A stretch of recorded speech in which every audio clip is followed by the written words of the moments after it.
All right. This might be different. I don't know. We're going to, can anybody that was in the past live event, see, we had to get off the computer and try to do it this way on my phone. So we'll see if we get our same joiners and see what happens.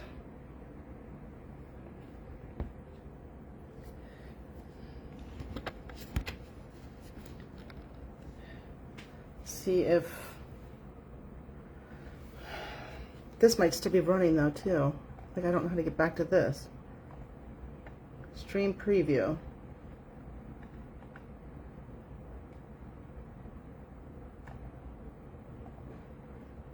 Honestly, I don't know how to make it bigger. I need somebody with Apple knowledge. All right, well, we are 3 watching. Are you guys able to, are you able to comment on this one? I'm on my cell phone now. I don't know. Or here.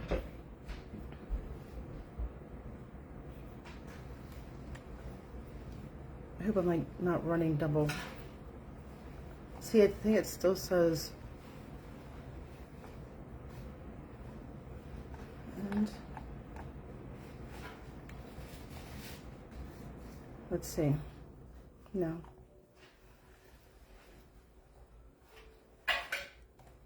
What's going on? Let me try this again. So it shows I'm live on my phone.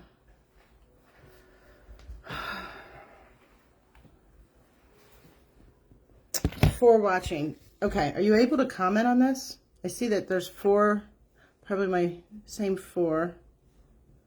If you're not able to comment, it says that comments should appear, but maybe again, it's another setting. Okay, here we go. We're getting there. Manage links.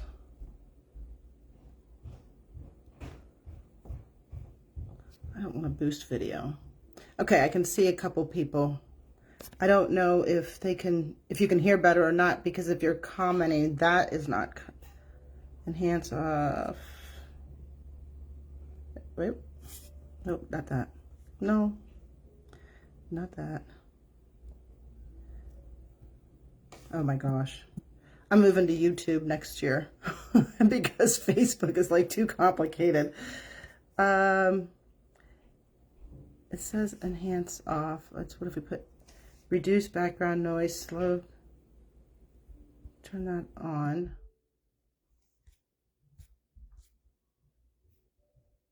Done. Okay, let me see if can I text something? Start typing.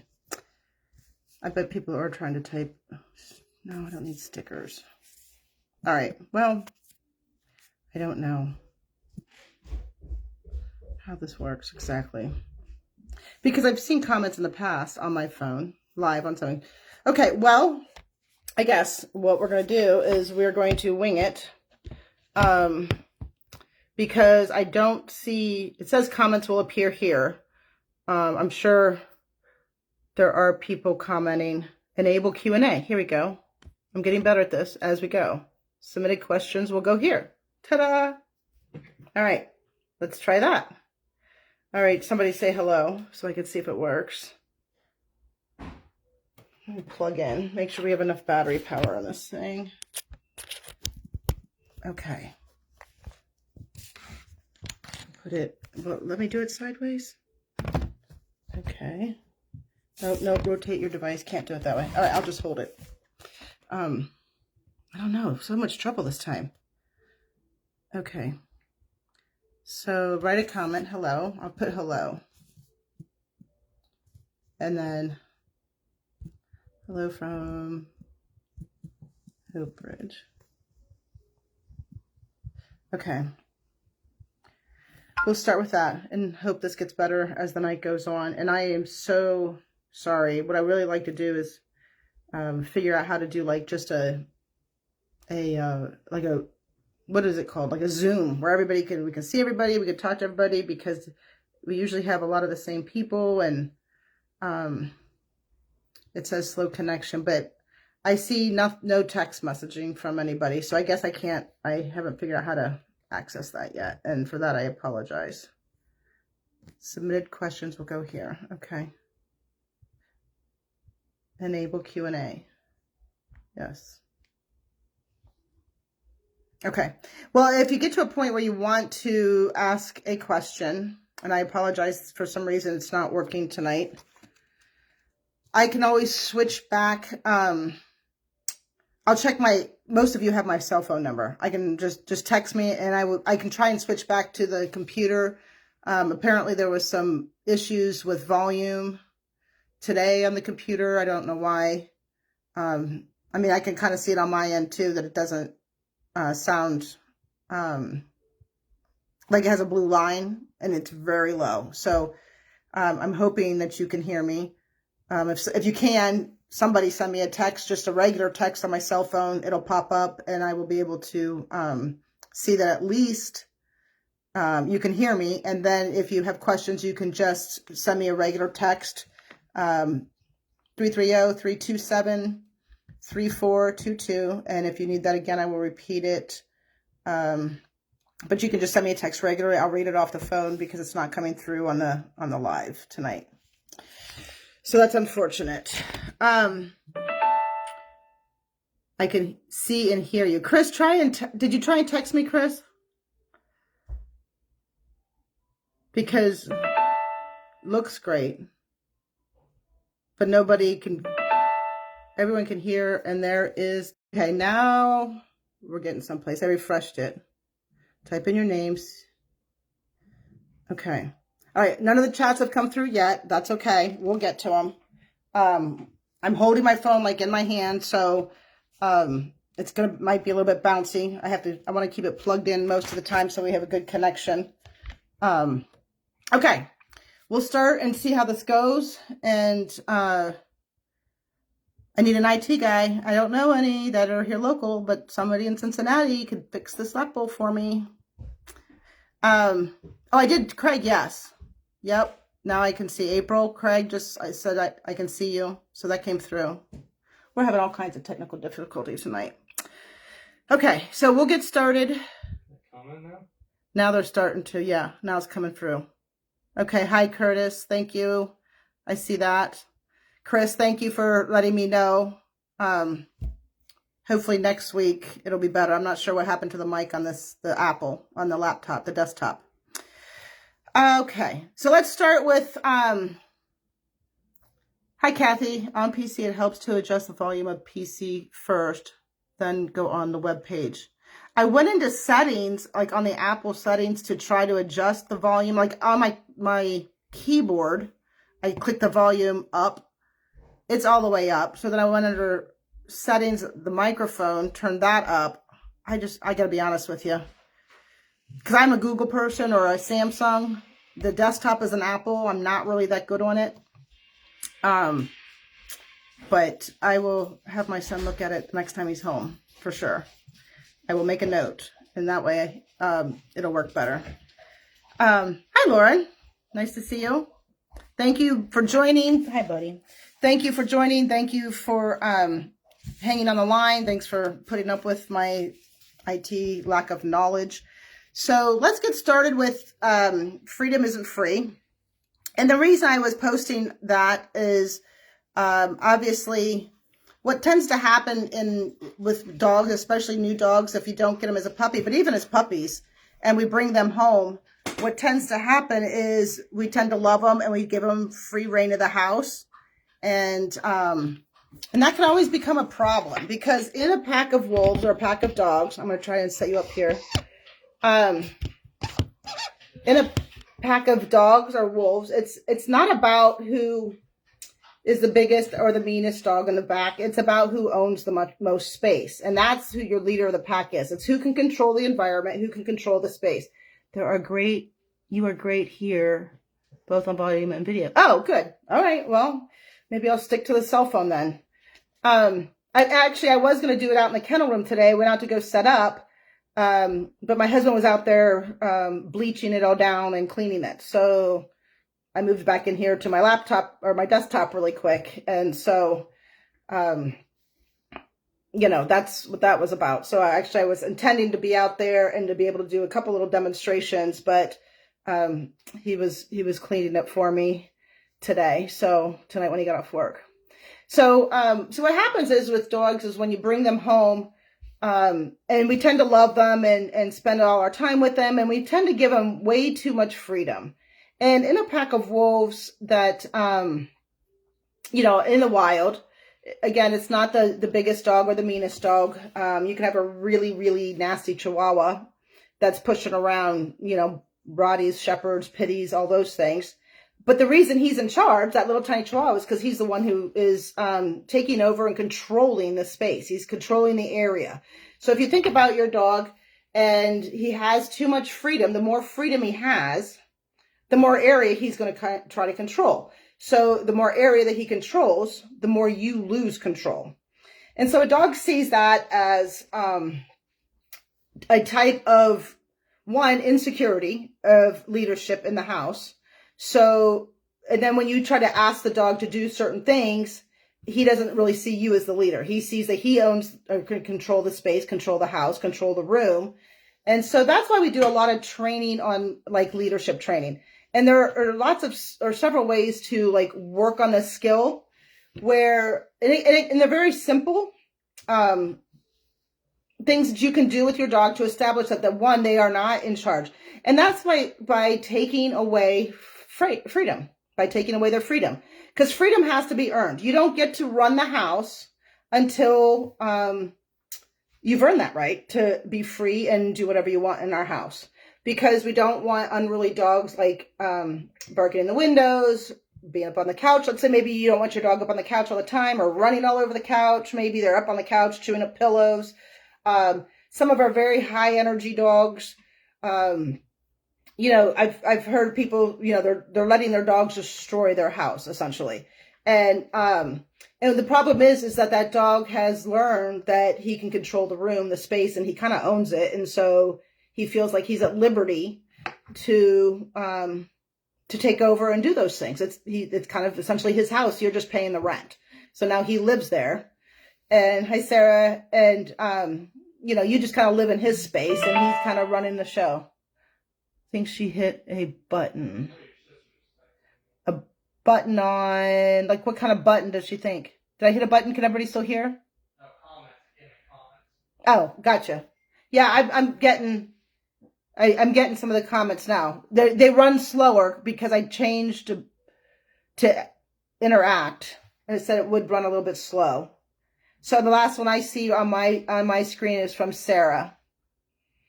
So some of the things that what we need to do essentially is take away that freedom and make sure that they earn it. And the earning part's what's important. The earning part is the training part. So for example, like when we bring home rescues here, they start out usually in a room and they have time to de-escalate. And we give them as much time usually as they need. It could be depends on the dog, 3 days. It could be several weeks. Some of them take a lot longer, even if they're like very high anxiety, stress. Hi, Denise. And please, somebody, it's all good now. Thank you, Mama. So we give them that space in a room. Usually there's a baby gate up so that they can still see everything that's going on. If you've watched or seen the, bringing home a rescue videos, and, we kind of set up that room and it's just kind of a quiet, safe space until they can de-escalate, and they can start to come out as they're ready and the other dogs are accepting, so it's kind of like a safe place for them, but that's their space for now. And even in that space, that particular space, they don't own it. And it's very important that your dog doesn't believe that they own the space, because they will treat it like it's theirs. And we all know what dogs chew on things, dogs roughhouse, dogs, they act like dogs. And so what we do is we start with the training and we say, okay, you can have this space, but we're going to start like doing some small work and maybe in this space or whatever. And then when he learns some skills, we're going to up that into another space. So maybe like the living room.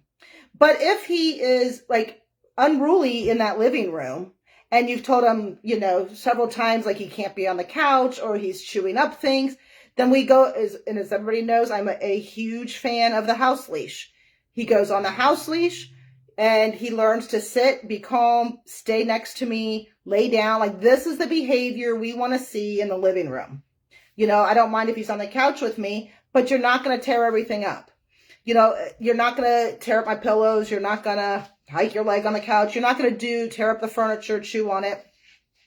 So they go on a house leash, essentially, until that they can learn that these are the kind of the rules that we're setting for the house. And then you take him off the leash and you observe him and you watch him and you continue to teach him new skills, such as stay. You know, people who've listened to my lives before, I'm a big fan of a safe tether spot for them so that they learn to be calm in a tether spot. And, you know, they can learn what that looks like, and he's not running all over. So they've learned to be nice and quiet in a lot of trainers call it place. So we teach them almost like one room at a time. If they're in your kitchen and they're jumping on your counter, they're stealing food off of it, you know, they're acting like they don't get, the kitchen's off limits. And we can teach like threshold training. And the rule is you're just not allowed in the kitchen until you can learn to be in the kitchen. And then we practice bringing them in the kitchen, again, house leash. And we say, this is what I expect of you in the kitchen. If you're going to come in the kitchen, then we're going to sit like all the other dogs and we're going to wait. Or we're going to sit for our food and we're going to wait for you to prepare. And we're not going to be jumping on the counters. We're not going to be doing all of these things. And we're going to, what I essentially say is back them out of the kitchen. You're going to back them out to a threshold. For those of you who have worked with me on threshold training, we're backing them out of the kitchen. They don't own the kitchen. It's your kitchen. They don't own your living room. It's your living room. So you make the rules and they essentially follow them. I don't know, something startled them. And they essentially have to follow them. But again, you have to teach them the skills to follow those rules. So if I expect my dog to be calm and lay in the living room, I have to teach that skill. A lot of dogs you have to teach calm, which is, for me, we start out with our tether beds and we teach them and we reward them for being calm. We talked about that in previous videos. But we teach them what calm looks like. We teach them what is expected in the living room, or essentially it's a den to them. And if they can have all of it, they'd be happy to have all of it. So we take away their freedom if they can't learn until we can teach them. I shouldn't say if they can't learn. They can learn until we've taught them the rules of that space. And then we work with them on those skills in that room until they learn that those are the skills that they need to be allowed in that space. And it's being respectful of the other dogs. Maybe it's not roughhousing. It could be multiple different skills that we need to actually address with the dogs, because a lot of dogs, like especially the ones that come out of shelters, who we don't know where they came from before that. Many of them, especially I know with the dog warden, they're all feral. And then previous to that, there's an array of reasons that they became feral, and so, having rules in a house might be something that's very new to them, but every dog desires it. Like they want to know what the rules are, because without rules or without leadership, they're kind of all over the place, and they become very unruly because they don't know the rules. If you have a pack of wild dogs,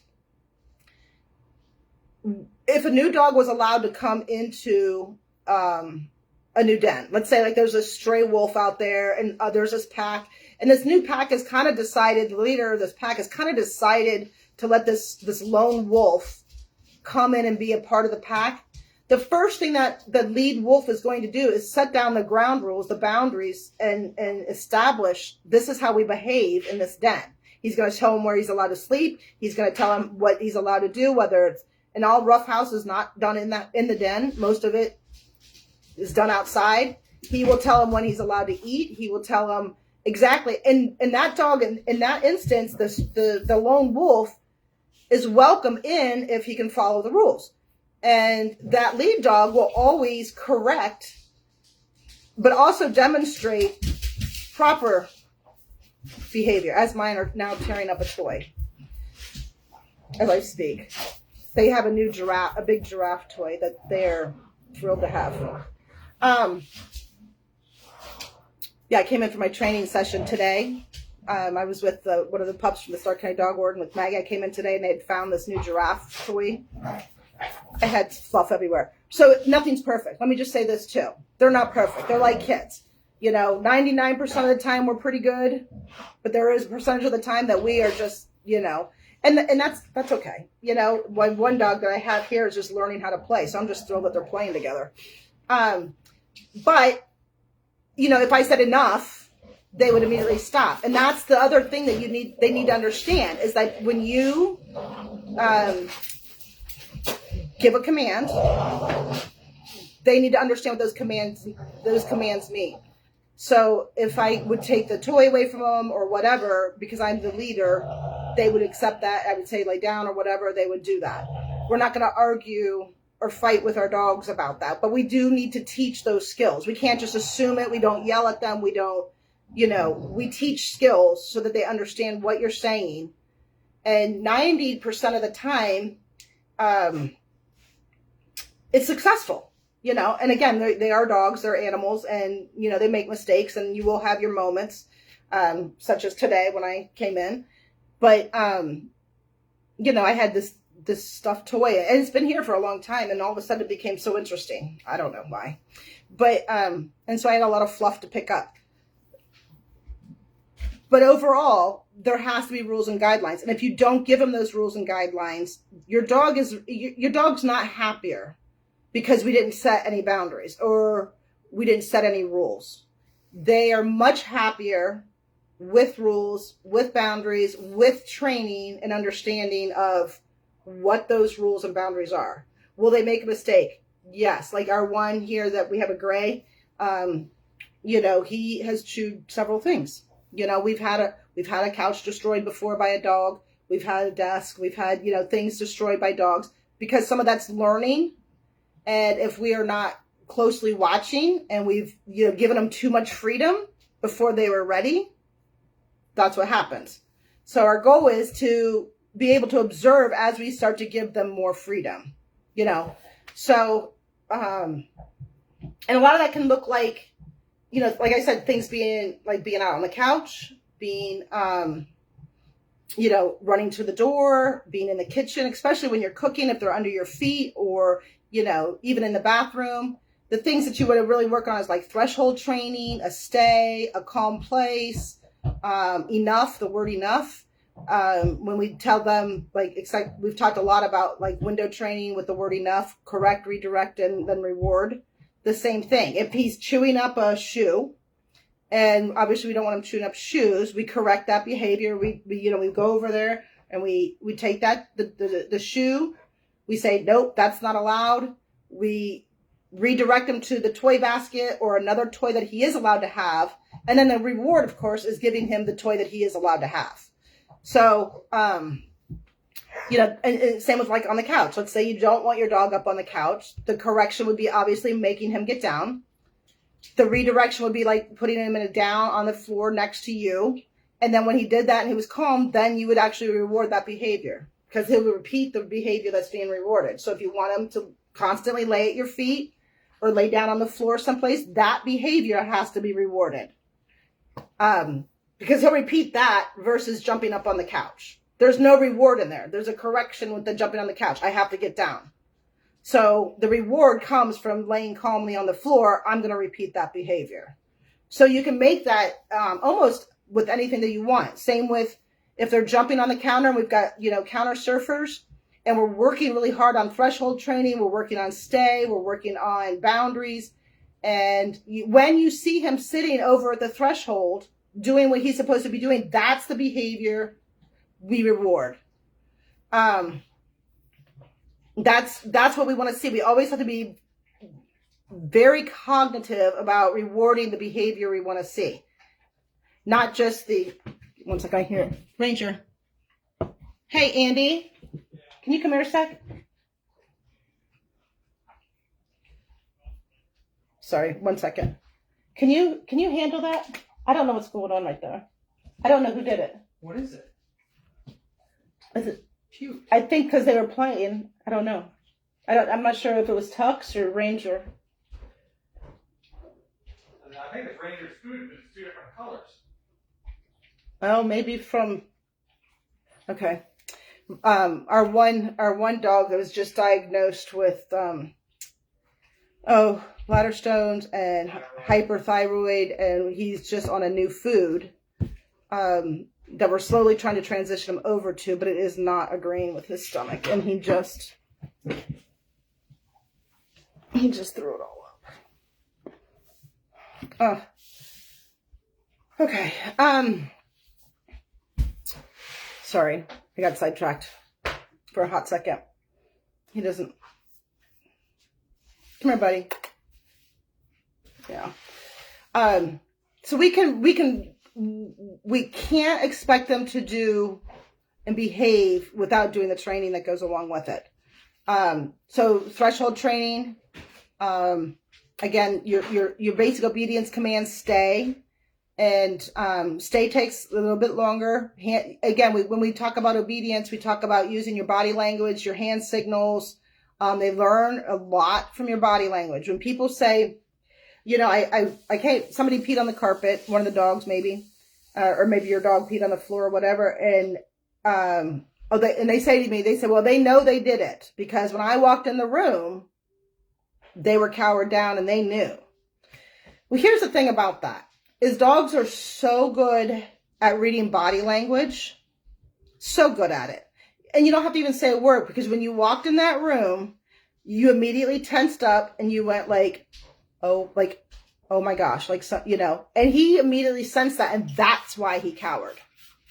He doesn't, and he might have known, but they don't know like we think they know. It's really all about body language and assessing your emotion. This is why we have dogs make great emotional support. This is why they can sense, and have triggers for seizures, and they can sense people that have seizures, and because they can sense the second you walk in that room and you're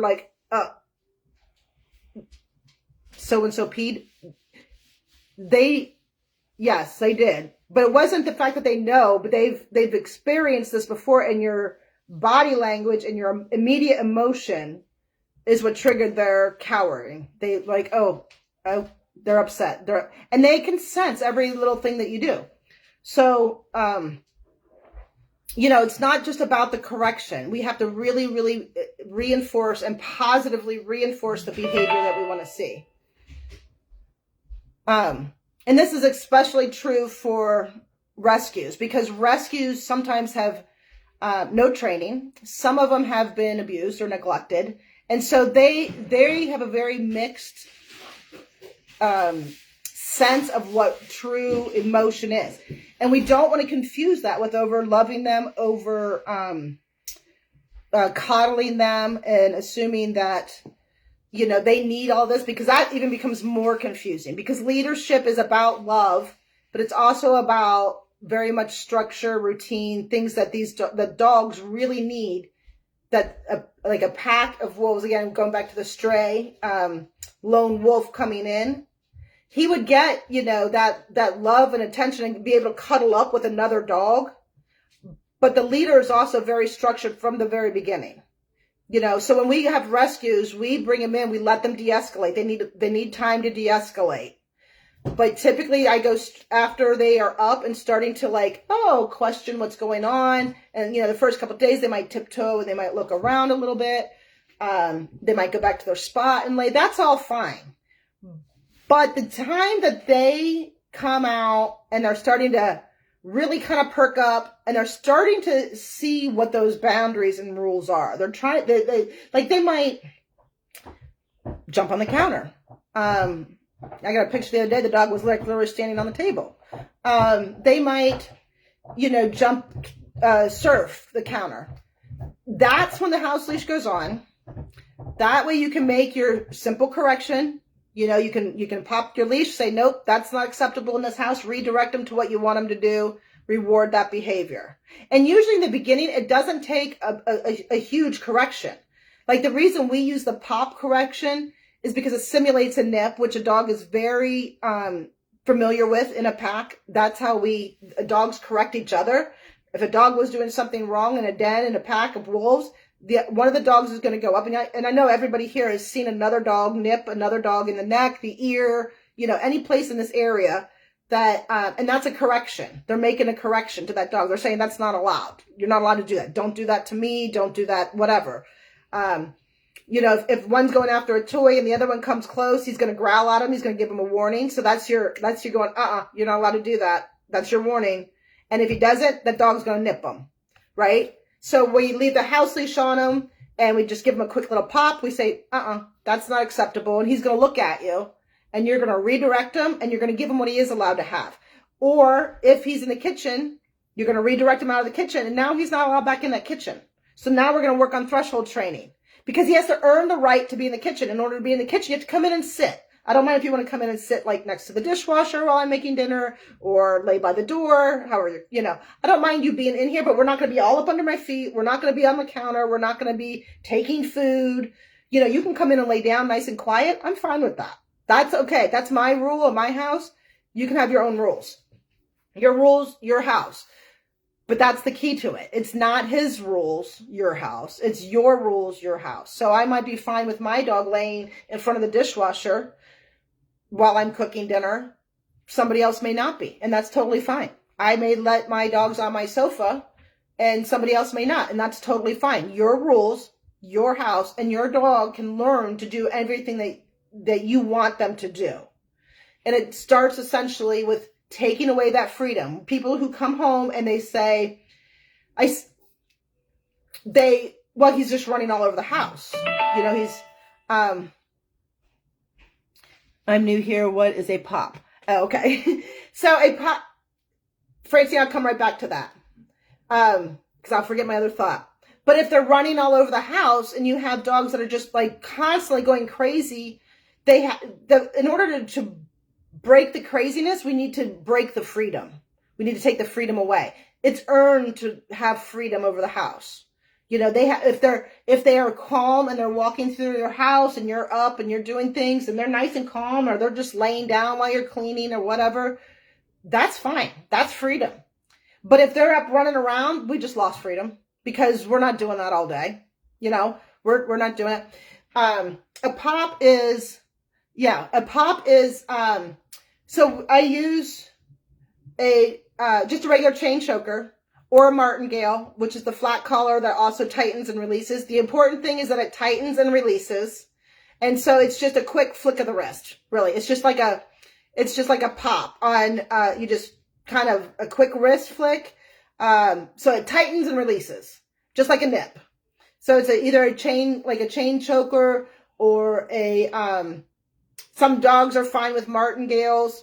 It depends on how strong and, your dog is as far as like stubborn, So, it depends on which tool works best.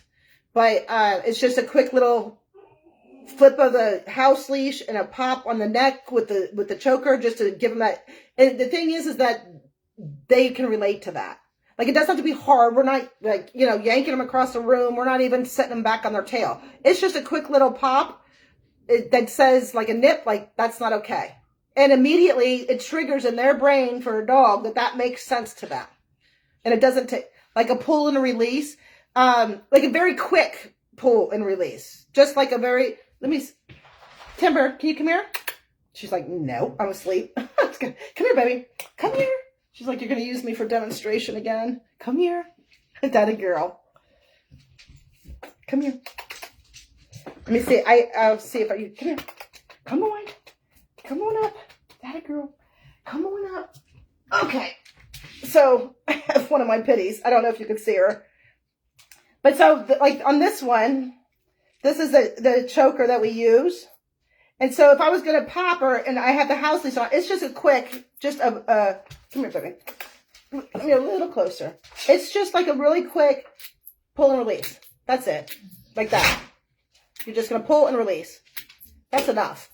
And we use this, and your choker should fit her about 2 inches when it's tight, 2 inches really nice and loose.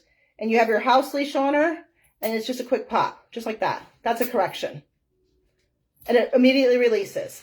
And there's a right and a wrong way to put those on. A martingale, good girl. Come here, buddy. This one, come here, bud.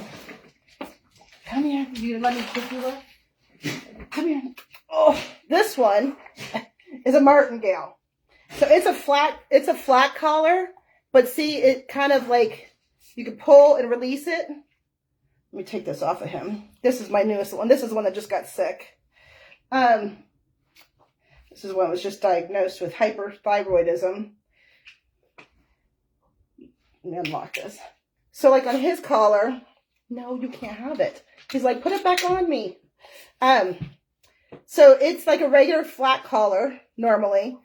And then if I was to tighten it, it would just tighten. And of course, when you release it, if it's on the dog, it releases bigger. Would you listen here, ornery? So that's what this is called, a martingale. Sorry, I was looking at my computer screen and it tightens and releases. And then of course you have the chain one. So the chain one is a little bit stronger, because anything that's flat like this is not super effective. So you have to have a pretty easygoing dog that really like more of a timid, easygoing, doesn't like correction at all, willing to learn very quickly. You know, that's what these are good for. And we usually try and start out with these. Like Ranger has always been a very timid and shy, scared dog. Like he doesn't take hardly any correction whatsoever. So he has one of these. My big other one has one of these too. You know, so we start out with what works best for the dog. It doesn't take anything to really correct Ranger. He's very shy, very timid. You know, my female Pitty, we've had some issues with her, not recently, but in the past in training when we first pulled her from the dog warden. And then about 6 months in, she started getting very protective and, well, the same thing that a lot of our dogs. I mean, she started protecting, she started barking at people, you know, growling, you know, stranger danger, you know, all that, and reactivity. And so, she uses a regular choker, and that's all it takes. And then, you know, you can always up things, but usually I like to try to keep it in those two. So if you're, you know, if they're in the house, you can just easily have that house leash on them and just do a quick little pop. And, come here, can you come up? Come on. That a boy. Come on, you can do it. Oh, come on. Oh, he's so ornery. They can't see if your face is on me. And a pop would just look, can you see? I can't. It would just be like this. A quick, see, even he's stopping. He's like, wait a minute, why are you? But it's just a quick, and that's it. A quick pop and a release. And essentially what that simulates is like a nip on the neck. I think it has to be a bit uncomfortable for them to be in a spot when behaving. Yeah, exactly. Like it's a correction. You know, yeah. Curtis, like a quick pull and release. Yep. Very quick. Nip. And it does have to, it has to be a little bit uncomfortable to be a correction. Because the reward, the redirection is what really is important. Like a correction is a nip, but the redirecting and the reward of what to do is the most important thing. The correction is not the most important thing in training. It's actually the least important. Because we want the correction to mean something. So yeah, it's might be a little uncomfortable, but what's really important, because a dog will always redo what is rewarded.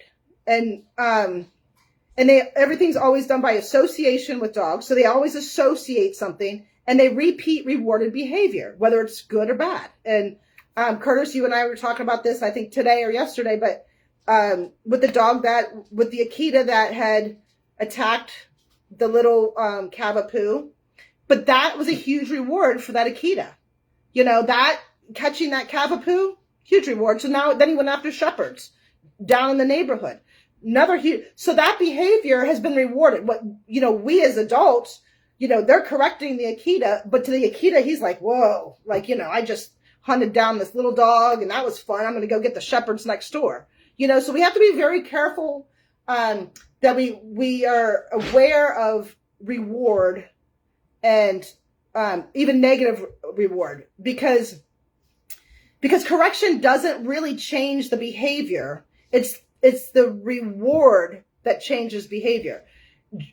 Going back to the Akita, what changed the Akita's behavior to continue doing it, even though it's very bad, was the reward, the chase of the other dogs. You know, so he's rewarding himself even though the behavior is bad. So then we need to figure out how we can correct that. And the best way, obviously, to correct that is by finding something for that Akita to do that is positive with his behavior. Whether it's, finding even sometimes it's finding a home for a dog that doesn't really fit into an apartment because they are, maybe too high end, like a husky, or like this, so maybe it's not necessarily it's a terrible dog, but he's been rewarding himself. Another good example is the toilet paper. People come and they're like, oh, the dog got in the toilet paper. Well, it's so much fun. I mean, and every time, that's a heck of a reward. I mean, they're just having a good old time. So they'll repeat that behavior, and even if you go in and you spank their butt, they're liable to repeat that behavior again, unless you catch them doing it. And then in my opinion, I would redirect them to what they are allowed to do. Shut the bathroom door. That's off limit. You just lost the freedom to go into the bathroom.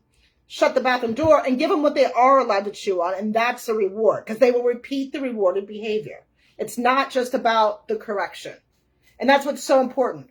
And especially with our rescues, some of them are very, very timid, very afraid. And it doesn't take much. Like I say, it could just be body language. Like you could just look at them like you're mad. And like that's my ranger. Like he reads body language so well. Like I could sit there and look at him and do this, like kind of like give him a front, and he'll look at me, and pretty soon he'll even like give a low, like almost an undertone growl, like he's not sure what I'm doing. And I can immediately go to and he'll be like, okay, like that's fun. And I'll do this, and he'll go, like he doesn't like he does not like this look at all. And like literally I can walk in a room and do that, and he's immediately like, oh, she's upset. And it's just a facial expression. But if I look at him and I smile, he starts to wag his tail. Like he can just a facial expression. I don't have to do anything different. And he's learning so much. He was very feral too. He had to be trapped and stuff. And so they read body language, facial expression so much. Yeah, I think I'm up to date on that. Thoughts or questions, things that I didn't cover. Sometimes with a rescue, very scared. Sometimes just petting them is the biggest reward. And that's true. Petting your dog is always a reward. So let's go back to that real quick. We have to remember that petting is always a reward. So sometimes we can be rewarding bad behavior. And I'm not talking about like, they're looking for comfort and we're holding our dogs, giving them safety. That's not what I'm talking about. I'm talking about, like, let's say your dog you sit at a park bench and you got a reactive dog. And your dog is sitting there and you got him, for everybody who's worked on reactivity with me, I always say there's a distance, right? There's, whether it's 10, 30, 40 feet, but let's say we've gotten far enough where we can sit on a park bench and watch the dogs in the distance, and we are watching that all these dogs, and he's doing pretty good, right? And he starts growling. A lot of people will take their hand and put it on that dog and start petting it and say, it's okay, it's okay. What you're doing is rewarding the growling. Okay, so you're saying, yep, good job. That's how your dog's seeing it. And I say, don't touch him. When he's calm, he's not growling. That's when you touch him. That's when you touch him. You don't touch him don't pet a dog to calm the growl, because you're rewarding the growl, if that makes sense. This happens a lot with thunderstorms. It happens a lot with fireworks, things like that. Like I know a lot of dogs are terrified of thunderstorms, And a lot of dogs are especially terrified of gunshots, thunderstorms, any of those types of things. Lightning, it's the whole deal, right? That we have a lot of dogs that are terrified of them. So what people tend to do is they pick them up and they coddle them. It's okay, it's okay, it's okay. You're reinforcing there's a reason for the fear. You're saying, yep, it's okay, that's good. We are scared. We are very, very scared. This is scary. What we need to do is say, nope, you're fine. It's all right. You're good. Like, let's go. We're good. Redirect them. Find something to take their mind off of it. If you sit there and you reinforce or reward the scared, then they think that's good. Yep, I should definitely be scared. I'm definitely being rewarded for this. This is definitely very scary, and I'm going to continue being scared at this because I'm reinforced, and I'm going to repeat this behavior every time I hear a loud sound, if that makes sense. So we want to redirect them, find something to take their mind off of that so that they're not thinking about how scary it is, and reward that behavior. Reward the fact that he's playing with a ball instead of focusing on the fireworks. Does that make sense? And reward the behavior of playing with the ball. The fireworks mean nothing. They're not scary at all because I'm not afraid of them. I'm not afraid. You want your dog to say, well, I'm not afraid, so you have no reason to be afraid. Let's find something to do. Reward the behavior of not being afraid of them. If that makes sense. Thoughts, questions. I have no idea what time it is. Clock. I don't know. We could talk all night. I have no idea. Oh, it's been a day. It has been a day.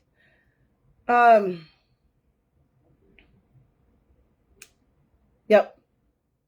Yeah. And so again, Curtis, it's not that, like with new rescues especially, teaching them trust. Like sometimes the petting, the holding, that's obviously building rapport. It's building trust. It's building a connection. Totally different than, a scared rescue coming in and being terrified of the new environment and everything else. Yes, absolutely. We have a constant thunder rolling here with rain, and it seems that Pip is anxious because he is pacing back and forth. How can I help him? Bring him over to you and give him something to do. Redirect him. Even if you have your kibble, if you have your kibble and we're just going to redirect him. Sit down, teach him to spin, redirect him and reward him for behavior other than being afraid of the storm. So if you have treats, that's fine. If you have, a lot of people, and in the beginning we do treat our dogs a lot for various reasons. One, dogs learn first through smell, so we want to activate their thinking through smell.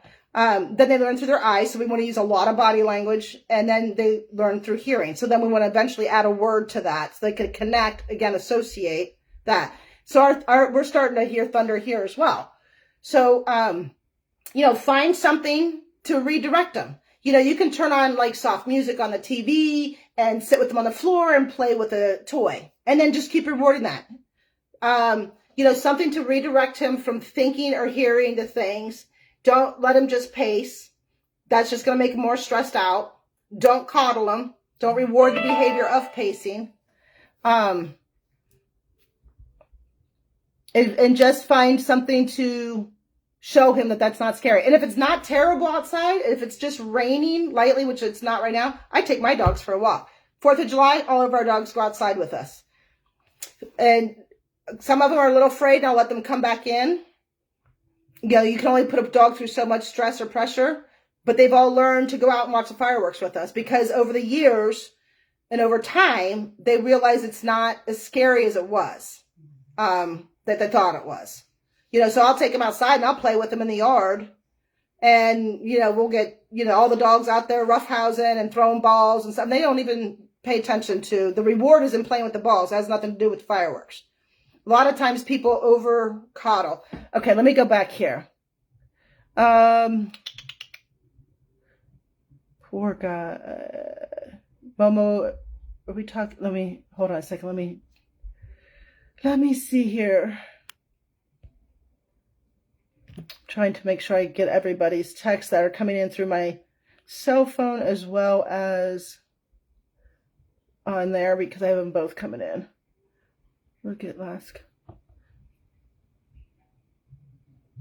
Look for my last comment. Your last comment on the screen here, Momo. Much better. Curtis. Sorry, I'm having a little. Chris. Okay, so now is a good time to practice that. It's been thundering. Yeah, Daisy and I are outside. She's fine. Yes, like sit on the front porch with her. It's not terrible yet, so encourage her to sit out there and just enjoy the weather with you. Reward her if she's being calm.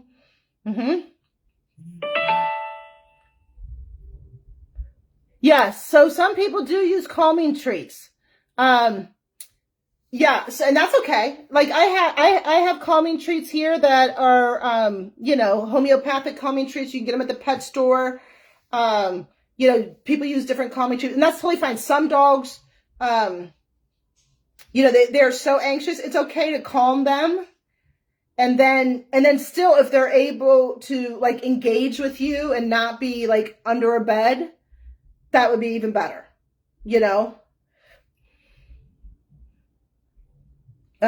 Sorry, I just want to make sure I get everybody. Sometimes I try to scroll through the chat and then all of a sudden it starts back over. New comment. Okay, let me see what's going on. Tammy, get his sniffer going. Yes. Oh, wait. We have constant.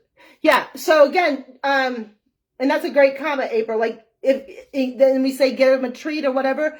Because if you can get a sniffer going, it engages the brain, a different part of the brain for thinking. Just like that's why they hunt, right? They're sniffing the ground all the time. It's engaging the brain. So get a treat out and get him engaged in something else. And that's why I'm saying like spinning is a great thing to teach him. With your treat, get him to learn how to spin, sit down, luring. I'm not sure if we've talked a lot about luring, but I'm not sure, Tammy. But luring is just like getting him to follow your hand, figure eights, walking through the house, different things. So, sorry, baby. Sorry. My beagle's laying under my desk here. So get a sniffer going, and he's thinking about the treat. He's not thinking about the thunderstorms. Yep. Their nose is the best redirecting you can build on. And that's very true. And that's why we start with the nose. We give them a treat. The treat's not really about eating. The treat is really about getting the nose engaged. The smell of a treat will engage wanting to learn. He's like, oh, what do I have to do to get that? And it's not really about the eating. The eating's always good. We say treat motivated. And it's a lot of dogs, but it's really the smell that is getting their brain thinking and going and working. So if you can't, so I had today, a lot of people every day about the walking their dogs and they're reactive. And there's a lot that goes into it. But one thing that you can do is like take a very high value treat, something that smells very good with you. And as you're walking or as your dog is learning to deal with other people and other dogs, engage their sniffer with you. Because we want them engaged with you, not worried about the other people, not worried about the other dog. We want their sniffer and their brain focused on you. So you might take something that's like, I don't know, bacon, something really high value, because this is it's really worth getting him not to be reactive, right? So we're going to take maybe a very high value treat and we might sit at a park bench and he can watch all those dogs go by. But every time he looks at me, he's got bacon, right? We got something to take his mind. A dog might come by and we might let him smell bacon and he'll look at you and he's going to get rewarded. He's going to it's not that he's forgetting about the dog, but what we're training him is to ignore the dog. And if you ignore that dog, I will give you bacon. And that's the reward, correct? The correction is like, just look away, right? What he wants to do is react to that dog. So that it's the natural correction is just look away. That's a correction to him. Look away, redirect him to you, reward it. Not every correction is a negative pop. Not every correction is negative physically. Just getting him to like not react that's a correction for him because he wants to react, right? So we're correcting that behavior, redirecting it back onto me, and I'm going to reward it because he ignored that dog. Okay, let me see. Momo, tell me if I answered the comment or if I missed it. April, thank you very much. Positive reinforcement. Okay. Are we talking about positive reinforcement? Did somebody ask a question about, and I missed it, about positive reinforcement? Help me out. I would much rather be in a Zoom call where people can, like, talk.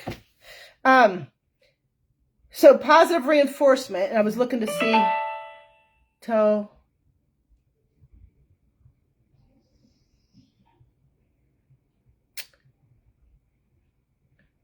and our next meeting is all on positive reinforcement. It's on July 8th. So we got a whole month. We got a whole month until our next meeting. However, that is all on how to correctly use positive reinforcement. Okay, tell me.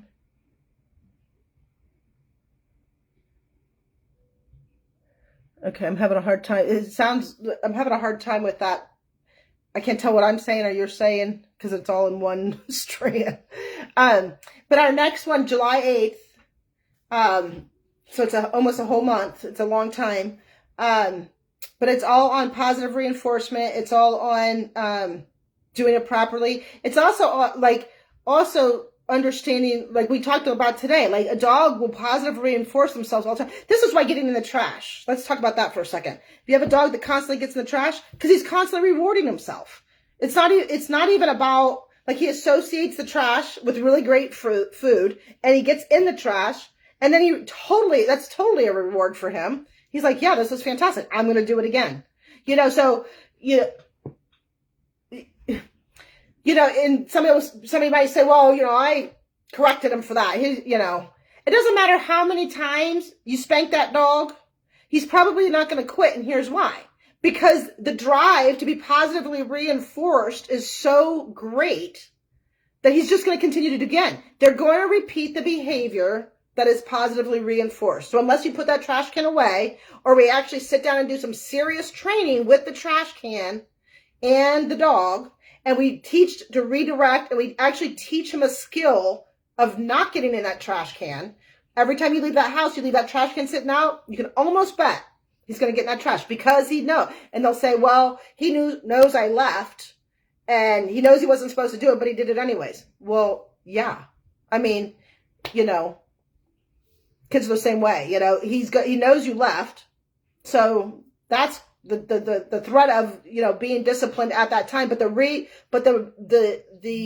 reward is so great. I mean, look at this. I dumped this over. I knew it was in here. The hunt, the dumping, and the eating of all of it. They're going to continue to do it because it's rewarded. They don't think like people. They're not sitting there going, well, I shouldn't get into that trash can even though Dad left the house because I got spanked last time, so not going to do that. What am I going to do? They're going to be like, oh, trash can's in there. I did that last time. That was a good thing. Doesn't matter if you negatively reinforce it unless you actually train something to not get into the trash. Looks like, yes, we are going to get rainstorms here. We're starting to get it actually already. So we have to be very careful about what they're positively reinforcing themselves on, and then kind of change that behavior. Kathy. Let me see. I'm scrolling. Give me a sec. Tammy, let me know if I helped you with that question. Kathy, I'm looking for yours here. It keeps 5 new comments. Okay, let me see how I get to the bottom of this list. Okay, here we go. Thank you. Now's a good time to practice. Saw that one. Like pull and release. Yes. Yes, saw that one. Okay, I hope I able to meet you on our September trip to Canton. You have helped both Mercy. Oh gosh, Kathy, I will schedule a time to meet with you. I would, and me with her people loving excitable issues. Yes, like absolutely. Let me know in September when you are coming. There's a couple weeks there that I may be out of town. Because I'm hoping to take a road trip out west a little ways, but, and I hope it's not over that time period. So absolutely. Kathy, you have my email. If you don't, it's save-me at Hoperidge, rta.org, or you can message me on Facebook Messenger, but absolutely let me know when you're going to be in town. Oh yeah, Roxy, yeah, the trash can incident, I didn't know whether to use the trash can incident with Roxy or the refrigerator incident because she keeps opening the refrigerator and eating all your food out of the refrigerator. So I wasn't sure which example to use with Roxy. Roxy's one of our dogs in Virginia who just loves to eat. And she's smart enough to like break the baby gates, break the baby latches. And I mean, that refrigerator and that trash can is very rewarding. It changed from fear, left brain, right brain. Works on serotonin in the brain. Yep. Are you talking about that? Yeah. Lick on hand with smell. Yep. Yeah. And so a lot of people do, they get a spatula, just like a rubber spatula, and they put peanut butter on it instead of like on your hand or carrying it. A lot of people, and I use it too, is blue. You can use whatever color you want. Mine's blue. Peanut butter on the end, and just have them follow you around the house, like just play with them, and then they can have a little bit of a lick, and then you're done, and then down and lick, and and just get them actively playing or thinking about something other. And you can do that too. I've even taken my spatula with peanut butter on walks, on reactive walks, because once he learns the peanut butter is such a good reward, and he learns that if he follows me around the house with it, he gets a reward. He gets a lick off of it every once in a while. If he sits, he downs, he does all these things. He gets a nice little lick. Take it out on that walk. He already knows how that spatula works. All he has to do is follow me around, sit down, do whatever I ask him to do. He gets a little lick of that peanut butter. Pretty soon we're out walking around the neighborhood, and he's focused on the spatula. He's focused on me. He don't care about those dogs because he's learned in the house what that means.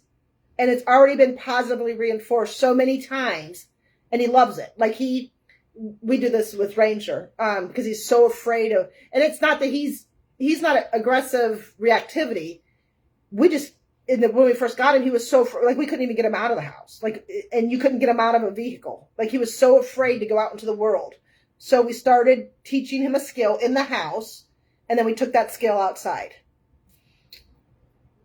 But with all of my reactive dogs, like when I first start going to parks and things like this, I take an array of high smelly, very high value, what we call them, treats. Because if they're not going to react, I'm definitely going to reward that behavior. We want them to repeat that behavior. Hi, Carol. Did you just join? That's a great idea. Oh, about the spatula? Yeah. I'm full of them.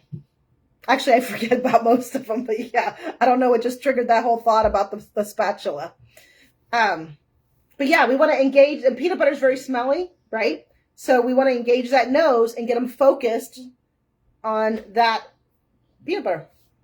Yep, on a spatula. And that goes with them, and we want them to learn to engage with that. So teach them at home. Teach them to follow you around with it. Teach them to look at you to get the reward. Other thoughts or questions? I'm trying to figure out what time it is. My phone doesn't say it when I'm on this. I have no idea. I couldn't get on at first, and I missed about spatula. Don't worry. We have another training session. I'll catch you up. Peanut butter. Lollipops are great and can have a lick. Yeah, like be creative. I will also be trying that. Yeah, Steve, that's when you take him to the park, take something of high value, try that. Teach him at home first, like the value of it.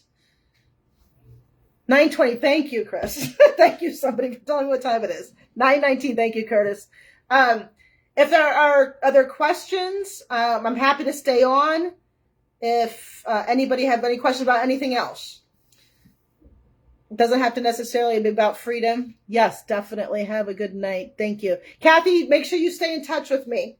I will see you hopefully at July's meeting.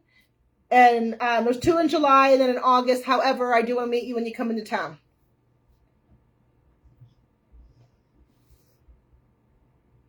Of course, Kathy, because you're so far away, you can always email me questions in between this month or whatever.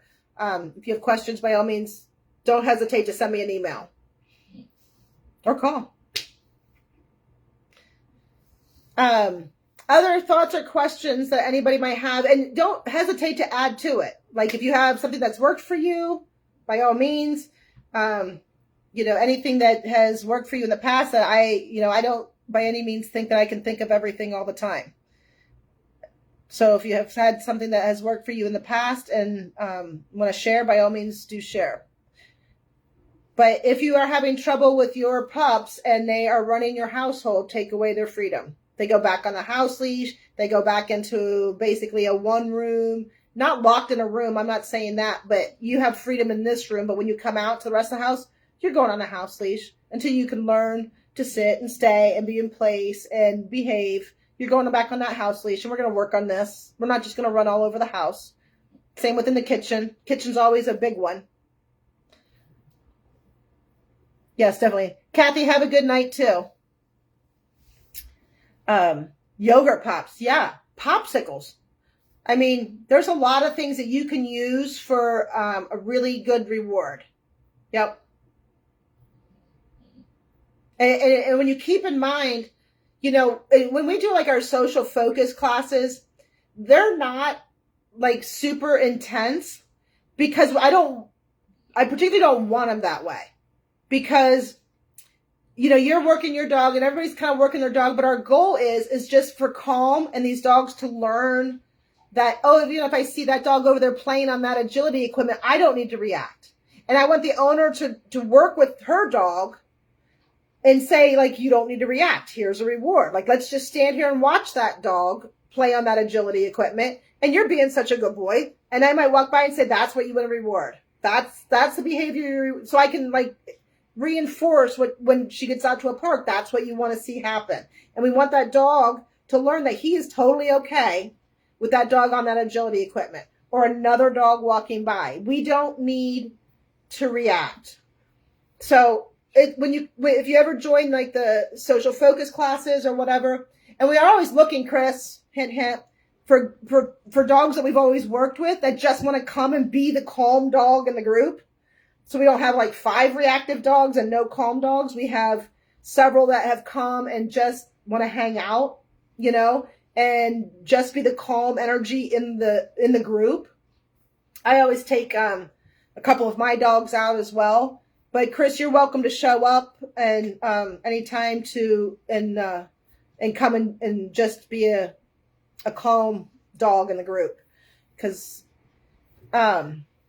But and that's why we do work on some obedience, and the longer you stay in the club or the group, I said a club, but the longer you stay in the group, then we start doing some more obedience type stuff in the first few weeks.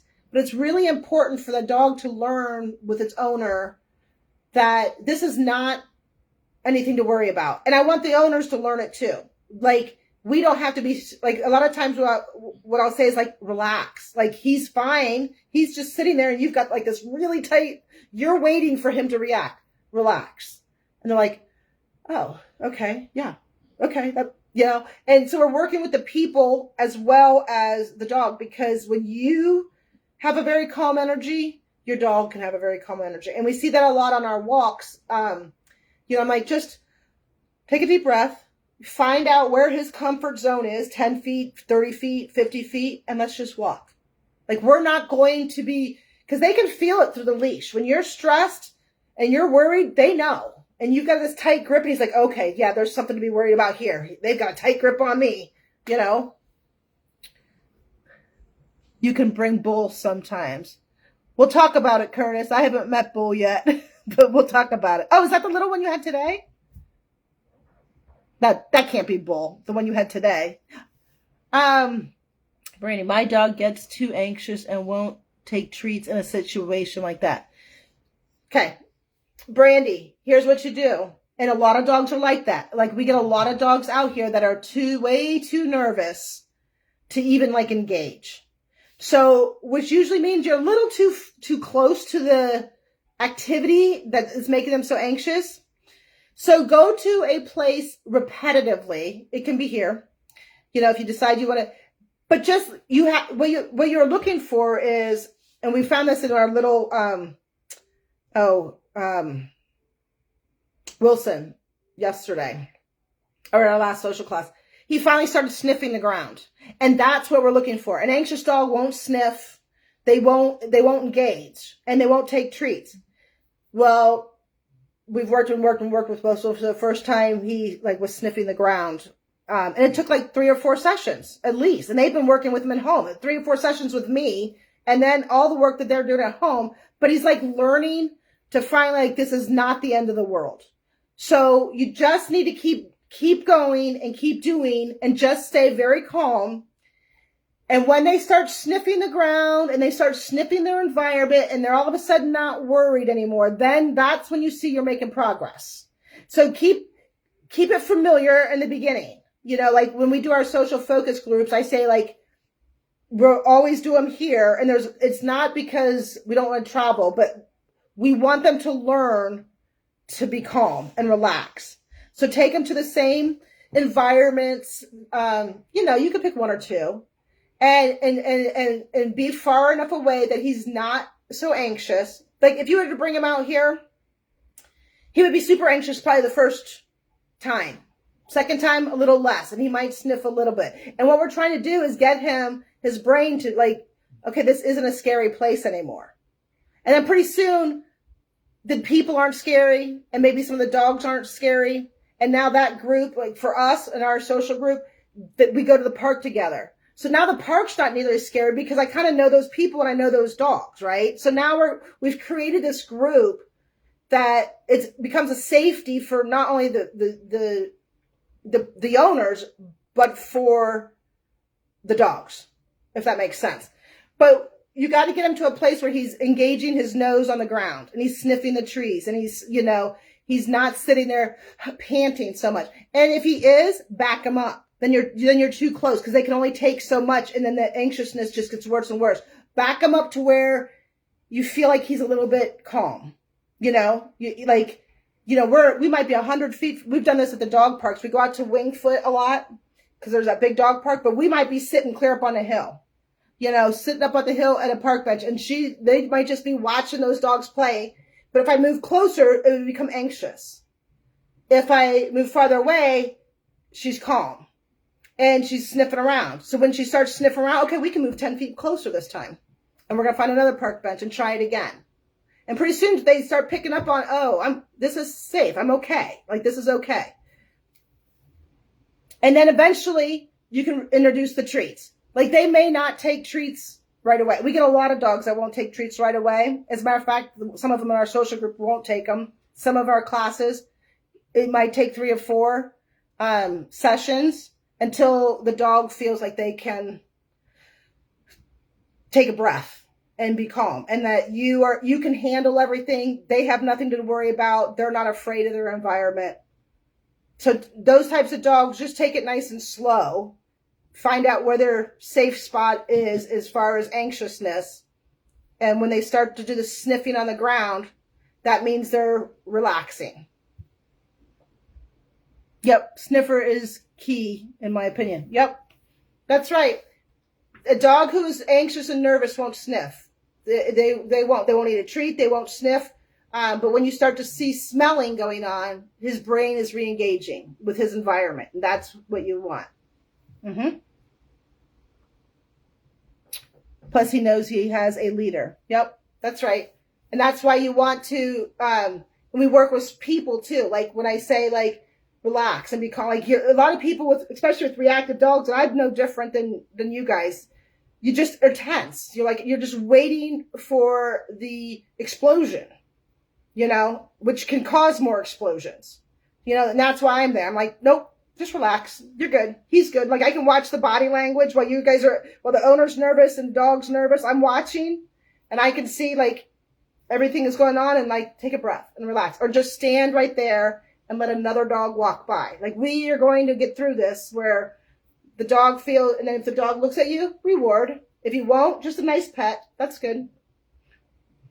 Yep. Reward him looking at you. Reward him sniffing the ground. Tell him it's okay. Don't reward anxiety. If he's super nervous, say, nope, you are fine. Let's find a spot that you are okay. Like, where you can handle this. Like, let's walk. A lot of times moving their feet, keeping them walking, helps anxiousness. Sometimes sitting is too much. And if you see him sitting and he's just like really anxious and panting and, you know, looks like he's going to have a heart attack, get up and move him. Move his feet. That takes away a lot of the anxiety. And take him off by himself for a while and then bring him back closer. Slowly. Yep. Other thoughts. Anxiety is hard. Anxiety is hard for people, and it's very hard for dogs. So anxiety is no different. We have to teach dogs to be calm. We have to teach them to use their brain, that this environment or this situation is not, you know, a threat. It's not a lot different for dogs than it is people. And a lot of dogs that have anxiety have been either maybe sometimes through trauma. They might be the run of the litter. There's lots of reasons. But their anxiousness and anxiety is not much different than people. It's very debilitating. And so, but we want to work through it. Just like with people, we want to work through those things so that they don't just like shut down. You know, because it can be awful to live an entire life with such bad anxiety, right? So we want to try and help them work through it. Keeping their feet moving, keeping them at a distance where they start using their nose, rewarding using your nose. Throw a couple treats in the ground, see if he'll sniff them out. If he does that, that's fantastic. That's great. Like, we want them to, because they're just so stressed about the environment around them. So we want to try to help them through that. What I would say to you is, do not pet him. Do not reward him. Brandy, I don't know if you were here the whole time or not, but we were talking about like rewarding behavior that we think it's a good thing, but it's not, because we don't want to reward. But if he is very anxious, what I want you to do is help him self-soothe by throwing a treat on the ground, maybe walking him. What I don't want you to do is sit there and pet him, because essentially what you're doing is rewarding that there is a reason. Yes, there's a good reason to be anxious. Yes, anxiety. Yes, we don't want to do that. We want to build confidence. Get him moving, have him jump up on some logs. If you're at a park, set up some agility stuff in the backyard, maybe. Like, start training him to be confident. Give him something to do. And get his brain working. And then when you get to the park, find places, you know, or on your walk or whatever, you know, things for him to do. Work on the skills that you're working on at home so that he's learning to use his brain and the anxiousness isn't just in there all the time. And if he starts to get anxious, find something for him to do. But don't sit there and go, it's okay. It's okay. You're fine. You're fine. Because he's sitting there going, yeah, I know this is super scary and you're rewarding me. Yep, this is it. This is it. We're going to all die right here, right now. Okay?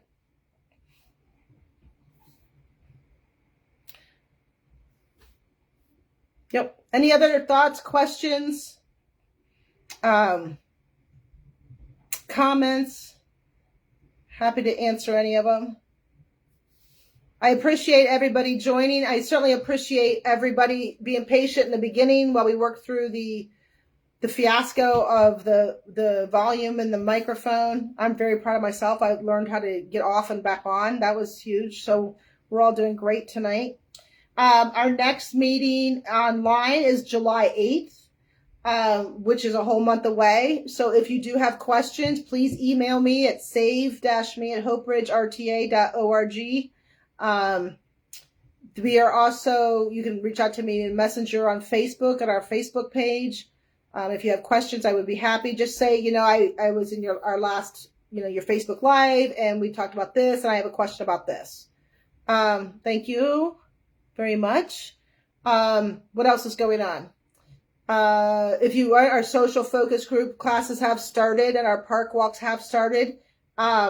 If you are interested in joining those, reach out to me, let me know. some dogs have to take some training before they're allowed to join. Other dogs, like Steve, brought his pup out. We've been working online together and doing some great things with this new pup of his, and he passed evaluation with flying colors. So he's going to join us next week.